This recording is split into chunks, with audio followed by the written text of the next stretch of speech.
नमस्कार दोस्तों, मैं राकेश मेहरा जीके क्लासेज की तरफ से आप सभी का हार्दिक अभिनंदन करता हूं।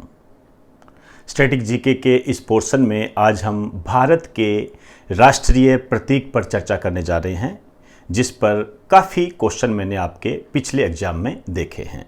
उसी को आधार बनाकर ही ये लेक्चर हमने तैयार किया है। ये लेक्चर यदि आपको पसंद आता है तो आप इसे अपने दोस्तों को शेयर करें। इसके अलावा डिस्क्रिप्शन में जो लिंक दिए गए हैं उन्हें आप डाउनलोड कर लें। इसके अलावा एक सूचना और है जो मैं आपको देना चाहूँगा। सूचना कह दीजिए या एक प्रयोग कह दीजिए या एक आह्वान कह दीजिए या एक मिशन कह दीजिए, जो मर्जी है इसको नाम दे सकते हो। दोस्तों, मेरे मन में एक ख्याल ये आया है कि क्यों न, जैसे अगस्त है, अगस्त महीने का जो भी बातें हमसे छूट गई हो, छूटी हुई बातें, वो नहीं जो रिपीट हो चुकी है, जो छोटी छोटी बातें जो छूट गई हो या आगामी बातें जो आने वाली हो, उनको हम एक लंबी अवधि के वीडियो के रूप में करें। लंबी अवधि के रूप में, लंबी अवधि का मेरा मतलब यहाँ पर है आपसे 1.5 घंटे से 2 घंटे तक का वीडियो, इससे ज़्यादा भी हो सकता है। तो ये वीडियो मैं आपको उपलब्ध करवाना चाहता हूँ, लेकिन यहाँ पर एक समस्या ये है कि हम कोई भी चैप्टर तैयार करते हैं, कोई भी लेक्चर तैयार करते हैं, उस लेक्चर का यदि रेस्पॉन्स ना आए तो ऑब्वियसली बात है, एक मनुष्य की प्रवृत्ति होती है, उसमें डीमोटिवेशन आ जाता है। इसी कारण से आप देखते होंगे, आप डीमोटिवेट ना हो जाए, इस कारण से समय समय पर मैं आपको मोटिवेट करने के लिए विभिन्न प्रकार के जो है वीडियो उपलब्ध करवाता हूं, और क्लास लेते समय भी आपको मोटिवेट करता रहता हूं, ताकि आपकी दिशा एक सही रूप में चलती रहे। इसी तरीके से हम भी इंसान हैं, हमारी भी मनुष्य प्रवृत्ति है, तो हमें भी मोटिवेशन की ज़रूरत होती है। जब आप लोगों का सिलेक्शन होता है, जब आप हमारे पास मिठाई लेकर आते हो, तो आप जानते नहीं हम किस अंबर को छू जाते हैं, और हम दिन भर इतने मोटिवेट रहते हैं कि हमें थकान नाम की तो महसूस नहीं होता कभी भी। इसलिए आपसे एक मैं आह्वान करना चाहूँगा कि मैं ये 1.5 घंटे से 2 घंटे का जो करंट जीके का जो वीडियो है, ये आपको एक उपलब्ध करवाऊँ या ना करवाऊँ, आप इसके प्रति जागरूक हो या नहीं हो, इसके लिए आपने सिर्फ मुझे यस और नो में YouTube पर कमेंट देना है। Only yes and no. उसको ज़्यादा एक्सप्लेन करने की कोई आवश्यकता नहीं है, मैं समझ जाऊंगा।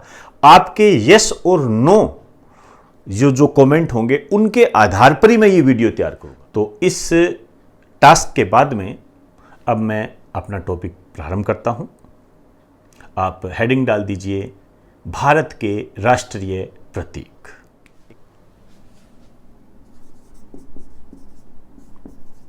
भारत के राष्ट्रीय प्रतीक, national symbol of India. Bharat के जो राष्ट्रीय प्रतीक है, नेशनल सिंबल है, उसकी हम चर्चा करेंगे। कैसे क्वेश्चन बन सकते हैं, उसी को ही इस आधार पे हम इस टॉपिक को तैयार कर रहे हैं। सबसे पहले हम बात करेंगे भारत के राष्ट्रीय चिन्ह की, नेशनल साइन। राष्ट्रीय चिन्ह कौन सा है? यह है अशोक स्तंभ।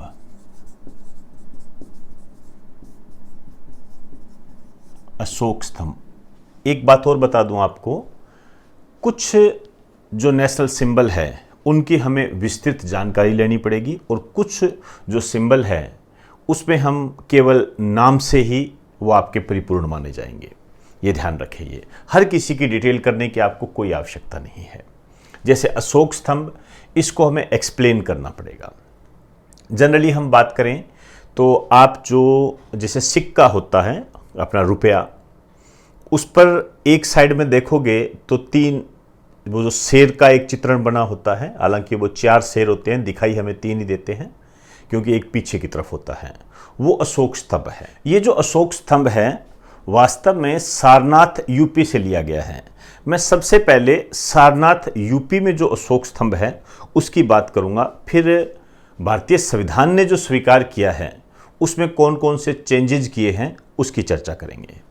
तो मैं सारनाथ यूपी में जो अशोक स्तंभ है उसकी बात कर रहा हूं। लिख दीजिए सारनाथ यूपी में स्थित है ये। आइए, उसका स्वरूप कैसा है? उसका स्वरूप ये है, ऊपर की तरफ 4 शेर हैं, यहां पर आपको 4 शेर मिलेंगे, और नीचे की तरफ आपको सत्यमेव जयते और अशोक चक्र मिलेगा। यहां पर सत्यमेव जयते शब्द लिखा हुआ मिलेगा, और इसके पास में ही यहां पर अशोक चक्र मिलेगा। यह अशोक चक्र है, आप जानते हो। इस साइड में यहां पर आपको घोड़े का चित्रण मिलेगा, और यहां पर बैल का चित्रण मिलेगा, और नीचे की तरफ जो है इधर ये हाथी मिलेगा। ये जो मूल है जो सारनाथ में है।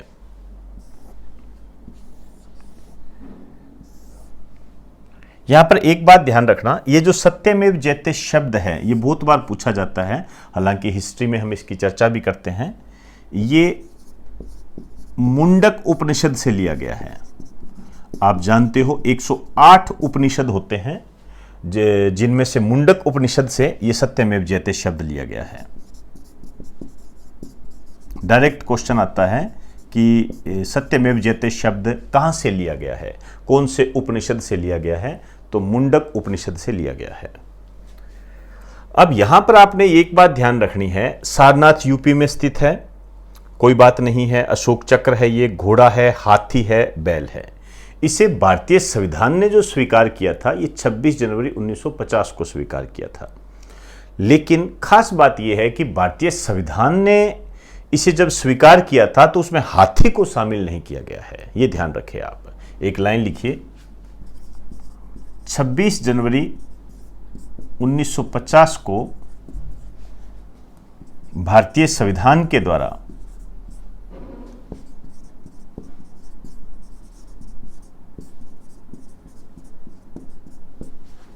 स्वीकार किए गए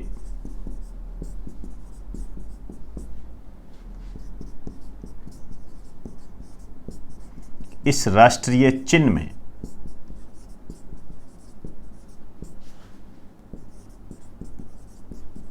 हाथी को शामिल नहीं किया गया है।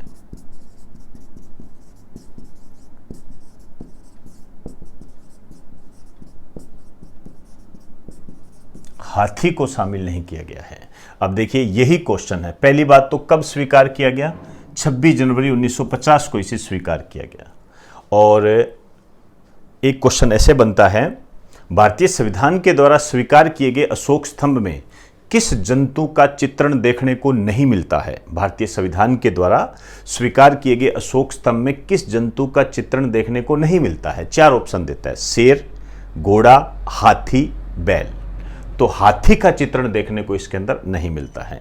इस टाइप के क्वेश्चन बनते हैं। दूसरा, सत्यमेव जयते कहां से लिया गया है? ये एक सदाबहार क्वेश्चन है, मुंडक उपनिषद से लिया गया है।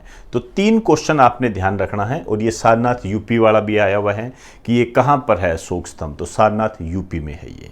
तो एक बार आप इसे राइट डाउन करें, उसके बाद में हम नेशनल फ्लैग पर चर्चा करेंगे।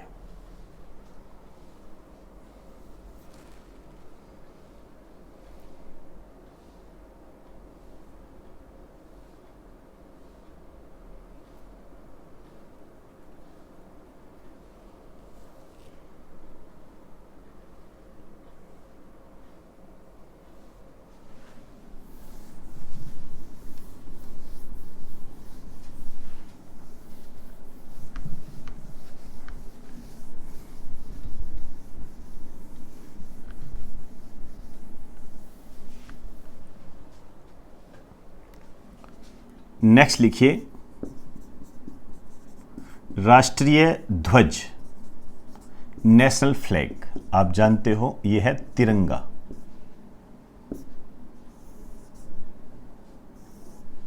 तिरंगा, ध्यान से समझना इसको।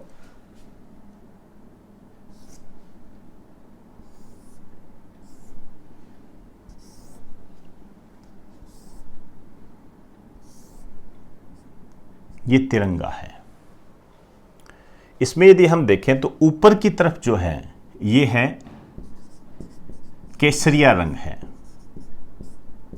ऊपर की तरफ केसरिया रंग है, और नीचे की तरफ यहां पर सफेद रंग है और यहां पर हरा रंग है। केसरिया है, सफेद है और हरा है। केसरिया रंग जो है ये सूर्य व बलिदान का प्रतीक है ये,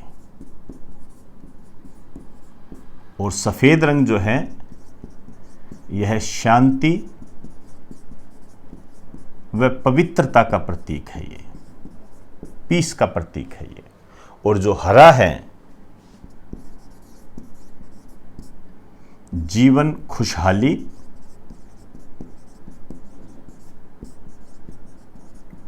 व समृद्धि का प्रतीक है ये। तो ये रंग जो होते हैं ये पूछ लिए जाते हैं कई बार। और इसके बीच में जो है यहां पर अशोक चक्र बना हुआ है।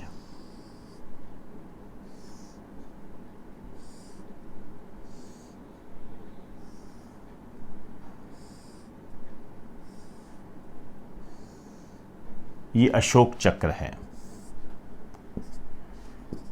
इस अशोक चक्र पर कई क्वेश्चन आए हुए हैं, ध्यान रखें। 2 क्वेश्चन आए हुए हैं। एक तो ये क्वेश्चन आया हुआ है कि इसका रंग कैसा होता है। इसका जो रंग होता है नेवी ब्लू होता है, ध्यान रखना ये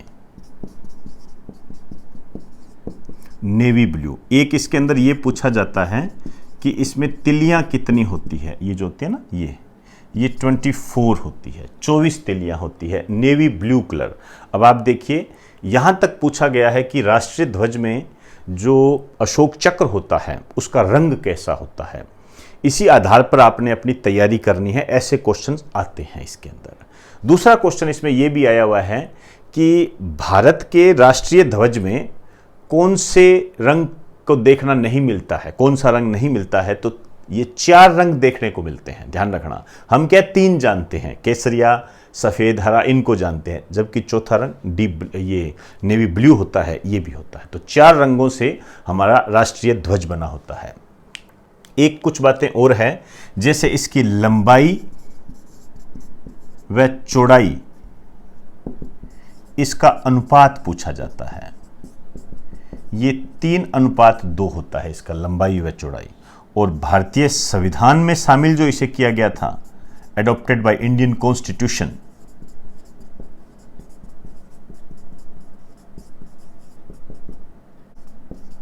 बाईस जुलाई 1947, ध्यान रखें 22 जुलाई 1947 है ये। और जो आपका जो अशोक स्तंभ था इसका 26 जनवरी 1950 है। ये कुछ बातें आपने ध्यान रखनी है ये। तो एक बार आप इसे राइट डाउन करो, उसके बाद हम नेशनल एंथम और नेशनल सॉन्ग इस पर हम विस्तार से चर्चा करेंगे।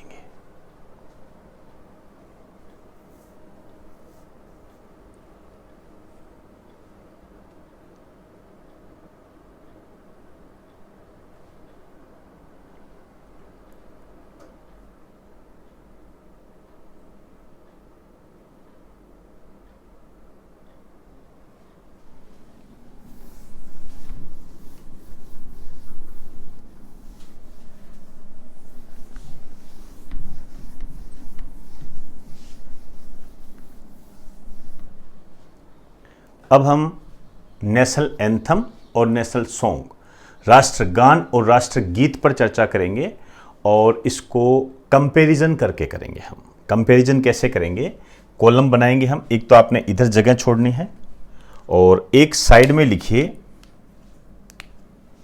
राष्ट्रगान, इसको नेशनल एंथम बोलते हैं। और इस साइड में लिखिए राष्ट्रगीत, इसको नेशनल सॉन्ग बोलते हैं।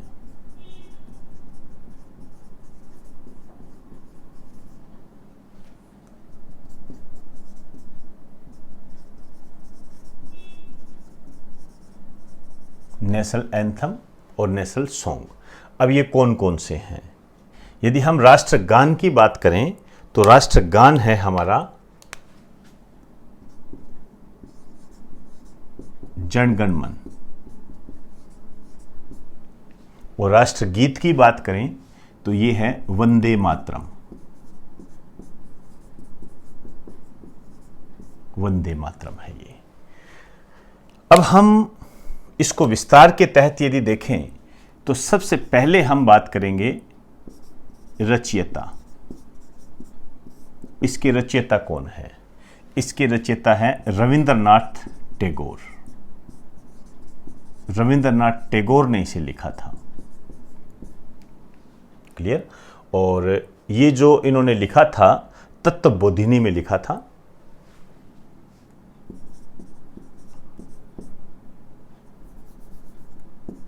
इसे लिखा था बंकिम चंद्र चटर्जी ने। बंकिम चंद्र चटर्जी ने लिखा था।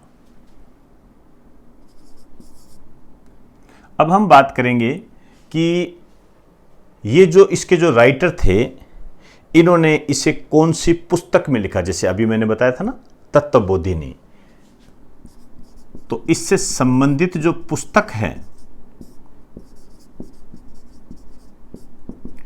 ये है तत्वबोधिनी, इसमें लिखा था।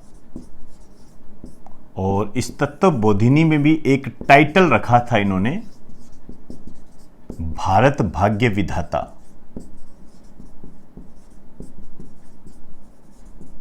भारत भाग्य विधाता, उसमें इस राष्ट्रगान के बारे में बताया गया है। और यहां पर जो पुस्तक थी वो थी आनंद मठ, इसमें लिखा गया इसको। अब आइए तीसरा कि इसके संगीतकार कौन थे, म्यूजिशियन कौन से थे। तो इसके जो संगीतकार थे ये थे कैप्टन राम सिंह ठाकुर। इसके संगीतकार थे, जबकि इसके संगीतकार दो थे। एक तो थे हेमंता मुखर्जी और दूसरे थे जादूनाथ भट्टाचार्य। दो संगीतकार थे ये, हेमंता मुखर्जी और जादूनाथ भट्टाचार्य। अब हम बात करते हैं इसकी अवधि कितनी होती है, कितने टाइम में ये गाया जाता है। तो इसकी जो अवधि होती है ये है 52 सेकेंड। 52 सेकेंड में गाया जाता है। लेकिन यदि किसी कारण से, जैसे किसी का कोई निधन हो जाए, उस टाइम में जब इसको गाया जाता है तो ऊपर की 2 लाइनें और नीचे की 2 लाइनें गाई जाती है। तो उस स्थिति में इसकी अवधि जो हो जाती है लगभग 20 सेकेंड हो जाती है। तो यदि आपसे पूछ ले कि इसकी संक्षिप्त अवधि कितनी है,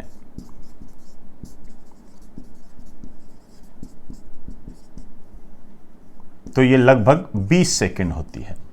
कई किताबों में 21 सेकेंड में लिख देते हैं, इससे कोई फर्क नहीं पड़ता है, ध्यान रहे, दिग्भ्रमित ना हो जाए। और इसकी जो है ये है 1 मिनट 5 सेकेंड इसकी अवधि। 1 मिनट 5 सेकेंड इसकी अवधि होती है।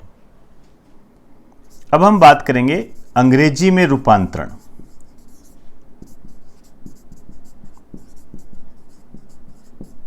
इसको इंग्लिश में ट्रांसलेट किसने किया था? तो इसको इंग्लिश में ट्रांसलेट खुद रविंद्रनाथ टैगोर ने ही किया था। इसे रविंद्रनाथ टैगोर ने किया था। और ये जो किया था इन्होंने, एक पुस्तक थी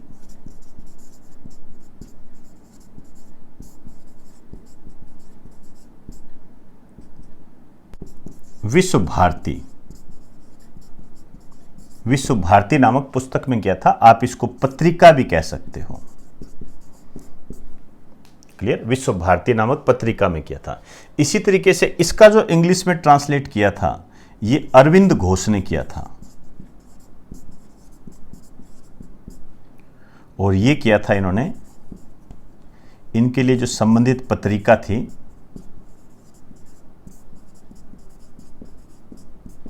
ये थी कर्मयोगी। आप इसको पुस्तक भी कह सकते हो, कोई बड़ी बात नहीं है। तो इंग्लिश में ट्रांसलेट रविंद्रनाथ टैगोर ने विश्व भारती नामक पत्रिका में, और राष्ट्रगीत का अरविंद घोष ने कर्मयोगी नामक पत्रिका में। तो अब देखिए इसको पहली बार कब गाया गया।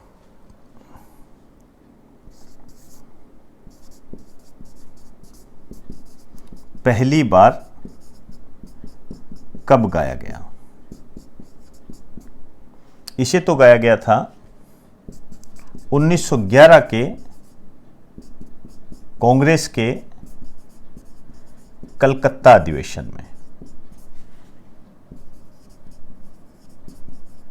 इसको पहली बार गाया गया था। आपने इतना ही ध्यान रखना, आप जानते हो कि नेशनल मूवमेंट के टाइम कांग्रेस में अधिवेशन हुआ करते थे, उसमें यह गाया गया था। और ये जो गाया गया था 1896 के कांग्रेस के कलकत्ता अधिवेशन में।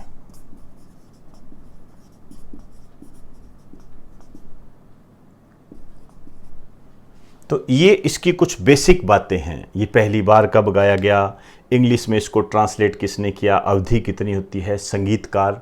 और यहां पर आपको एक और बात बता दूं, भारतीय संविधान में ये दोनों एक ही दिन शामिल हुए थे।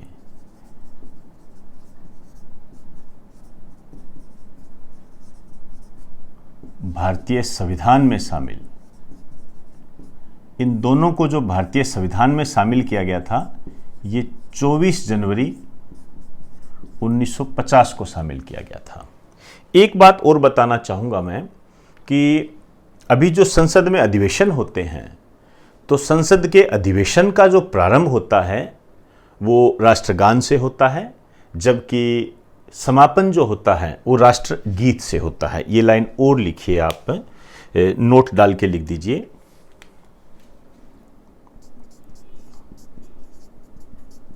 संसद के अधिवेशन का प्रारंभ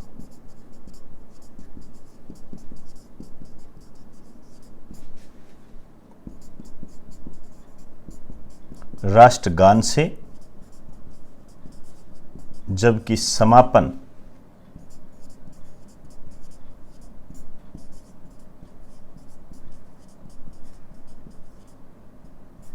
वंदे मातरम से होता है। तो देखा जाए, हम यदि पुराने पेपर देखते हैं तो ये सारे क्वेश्चन आपके आए हुए हैं। तत्वबोधिनी पे क्वेश्चन आया हुआ है, आनंद मठ पे आया हुआ है। एक बार तो जो आपके केबीसी चलता है, जिसको फिल्म अभिनेता अमिताभ बच्चन जी उसको होस्ट करते हैं, उसमें भी ये पूछा गया था। केबीसी में आनंद मठ, बंकिम चंद्र चटर्जी, कई बार चट्टोपाध्याय हो जाता है, ये एक ही बात होती है, दिग्भ्रमित ना हो जाए। जो बुक्स होती है ये इंपॉर्टेंट है, ध्यान रखिए। ये तत्वबोधिनी में राष्ट्रगान लिखा गया, आनंद मठ में राष्ट्रगीत लिखा गया, संक्षिप्त अवधि वगैरह, ये जो आपके होते हैं ये वास्तव में एक स्टैटिक जीके से संबंधित ये चैप्टर होते हैं। तो एक बार आप इसे राइट डाउन कीजिए, उसके बाद हम अन्य पर चर्चा करेंगे।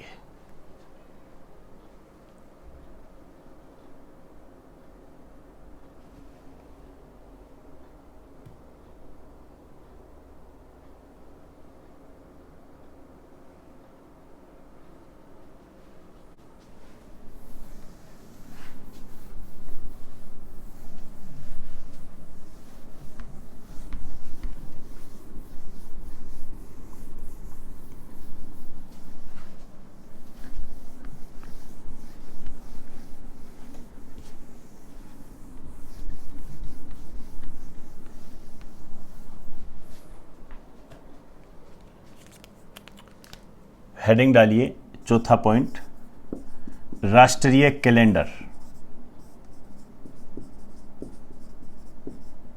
इसको पंचांग भी बोलते हैं। ये है शक संवत।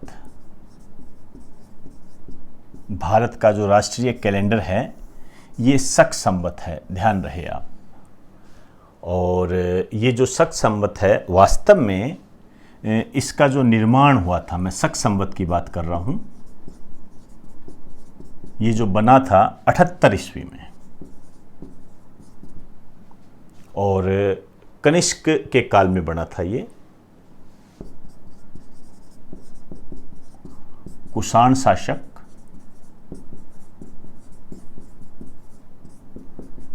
कनिष्क फर्स्ट के काल में ये बना था। दो तीन बातें और ध्यान रखनी है। इसका जो पहला महीना है ये होता है चैत्र, और जो अंतिम महीना है ये होता है फाल्गुन। बस इतना इसके लिए सफिशिएंट है। और अन्य बातें और देखते हैं हम, जैसे हम कहें राष्ट्रीय पक्षी, नेशनल बर्ड, ये मोर है, नेशनल बर्ड मोर है। लेकिन यहाँ पर आपने जो बातें ध्यान रखनी है, देखिए आपसे एक क्वेश्चन बना कि भारत का राष्ट्रीय पक्षी कौन सा है। जनरली मुझे नहीं लगता कि किसी से छूट जाएगा ये क्वेश्चन, सभी बता देंगे। लेकिन होता क्या है, एग्जामिनर की जो सोच होती है, जो मैंने एग्जाम में देखी है, वो क्या करता है, इसके साइंटिफिक नेम दे देता है। और साइंटिफिक नेम में मेरा ऐसा एक्सपीरियंस है कि ये 50-50 हो जाएगा। 50% बच्चे उसे पहचान पाएंगे और 50% बच्चे उसे नहीं पहचान पाएंगे। तो आपको ये साइंटिफिक नेम साथ में याद रखने। जैसे मोर की बात करें तो इसका नाम होता है पेवो क्रिस्टोपस। ये ध्यान रखना है आपने। बस आपके पढ़ने के तरीके में ये बदलाव होना चाहिए, इस बदलाव को आपने फॉलो करना है। क्लियर? आइए अब हम बात करते हैं नेक्स्ट, राष्ट्रीय पुष्प, नेशनल फ्लावर, कमल, लोटस बोलते हैं इसको, लोटस इंग्लिश में। इसका जो साइंटिफिक नेम होता है, लिखिए, न्यूसीफेरस नेलिम्बो। ये प्रोनाउंसिएशन अलग अलग हो सकता है, इस पर आप ज़्यादा ध्यान ना दें, नाम ध्यान रखें। सातवां जो है नेशनल पशु, एनिमल, नेशनल एनिमल जो है ये है बाघ। हालांकि इसको बंगाल टाइगर भी कहते हैं, लेकिन आप बाघ के नाम से इसको ध्यान रखें और नाम भी याद रह जाएगा इसका, पैंथेरा टाइग्रिस इसका साइंटिफिक नेम है, पैंथेरा टाइग्रिस। नेक्स्ट, राष्ट्रीय वृक्ष ये है बरगद, इसका राष्ट्रीय वृक्ष है भारत का ये, फाइकस बेंगालेंसिस, ये बरगद का साइंटिफिक नेम है, ध्यान रखिए आप। नेक्स्ट लिखिए, राष्ट्रीय फल, एक बार यही पूछ लिया था, ये है मैंगो, आम, ये राष्ट्रीय फल है। मैग्नीफेरा इंडिका, एक बार पूछा था, हालांकि उसमें आम शब्द ही दिया था, लेकिन फिर भी मैं आपको यहाँ पर कहूँगा कि इसके साइंटिफिक नेम आपको याद रखने हैं, तो राइट डाउन कीजिए इसको एक बार, फिर आगामी चर्चा करते हैं।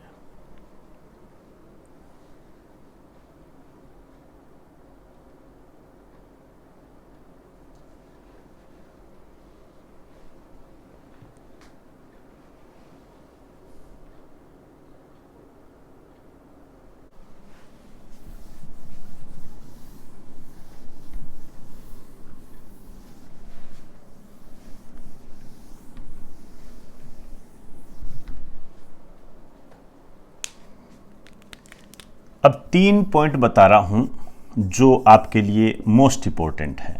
एक तो राष्ट्रीय नदी, ये इंपॉर्टेंट है, ध्यान रखना।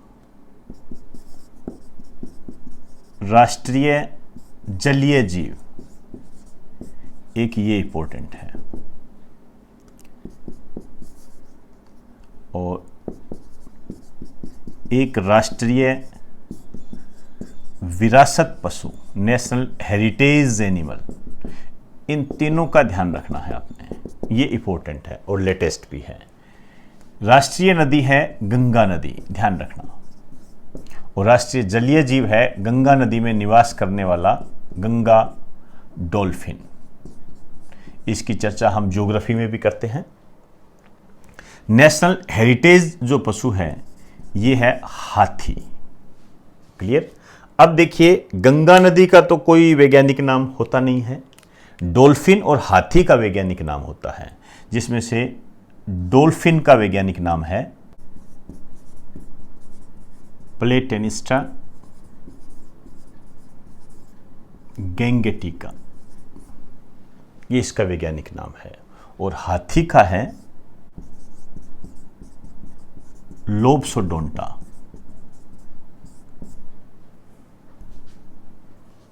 ये जो 3 राष्ट्रीय प्रतीक हैं, राष्ट्रीय नदी, राष्ट्रीय जलीय जीव, राष्ट्रीय विरासत पशु, इसके बारे में आपको थोड़ा सा ध्यान रखना है।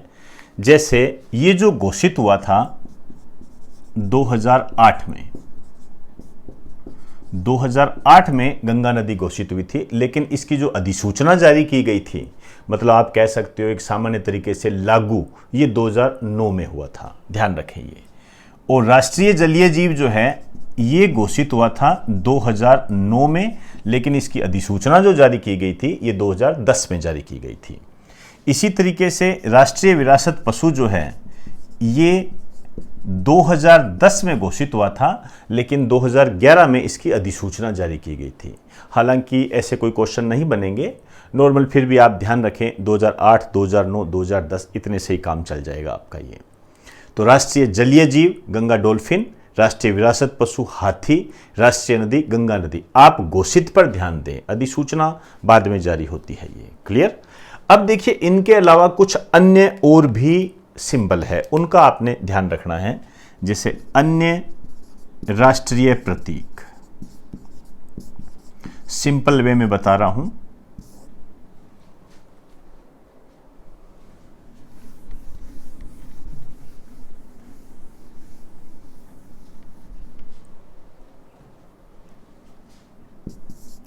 जैसे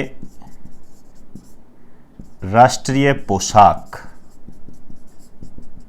ये है जोधपुरी सूट।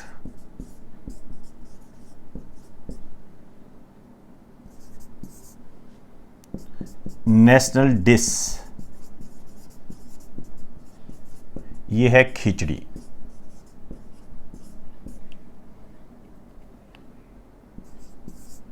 नेशनल रेप्टाइल, ये है किंग कोबरा। रेप्टाइल का मतलब सरीसृप होता है। नेशनल इंस्ट्रूमेंट, ये है वीणा।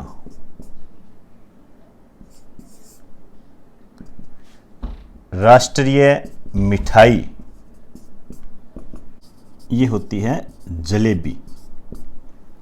और एक और लिख दीजिए, राष्ट्रीय सब्जी। राष्ट्रीय सब्जी जो है ये है इंडियन पंपकिन। आप समझ जाओगे ये कद्दू, कद्दू है ये राष्ट्रीय सब्जी। ये थोड़ी बहुत आप ध्यान रखें। और वैसे आपको बता दूं 12 तक जो बताए हैं ये इंपॉर्टेंट है, और ये 3 ये मोस्ट इंपॉर्टेंट है, इन पर ज़्यादा आते हैं। और अशोक स्तंभ हो गया, नेशनल फ्लैग हो गया, राष्ट्रगान, राष्ट्रगीत, ये सदाबहार होते हैं। क्लियर? तो एक बार आप इसे राइट डाउन कीजिए।